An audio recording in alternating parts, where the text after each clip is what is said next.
کسی ملک میں ایک بادشاہ تھا، تلوار بازی کا شوقین تھا۔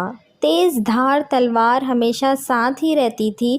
ایک دن سونے سے پہلے معمول کے مطابق تلوار دیوار پر لگی الماری کے اوپر رکھی اور سو گیا۔ صبح اٹھا، شاہی لباس پہنا، تیار ہوا اور جوں ہی الماری سے تلوار اتارنے لگا تو اچانک تلوار ہاتھ سے پھسلی، منہ پہ گری، جس سے ناک کٹ کر زمین پہ جا گری۔ کافی دن تکلیف اور غم میں گزارنے کے بعد آخر مجلس شورا میں جھجکتے ہوئے آیا۔ تخت پر بیٹھنے ہی لگا تھا کہ وزیر کی نظر کٹی ہوئی ناک پر پڑی تو وزیر کی تو جیسے ہنسی ہی نکل گئی۔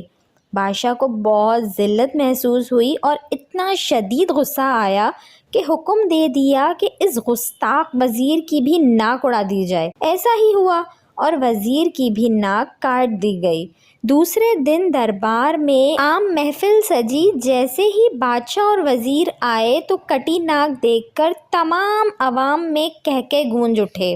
گویا بادشاہ اور وزیر نے فیصلہ کیا کہ ان سب گستاخوں کی ناک کٹوائی جائے۔ اس طرح سب کے سب نک کٹے بنا دیے گئے اور آہستہ آہستہ یہ ٹرینڈ بن گیا کہ جب کسی گھر میں لڑکا پیدا ہوتا تو ختنہ سے پہلے ناک کاٹی جاتی اور یوں ہی سارے نک کٹے ہنسی خوشی رہتے کہ اچانک سالوں بعد کسی دور دراز کے شہر سے ایک مسافر کا ان نک کٹوں کے شہر میں گزر ہوا تو سارا شہر ہی ہنس ہنس کر لوٹ پوٹ ہو گیا۔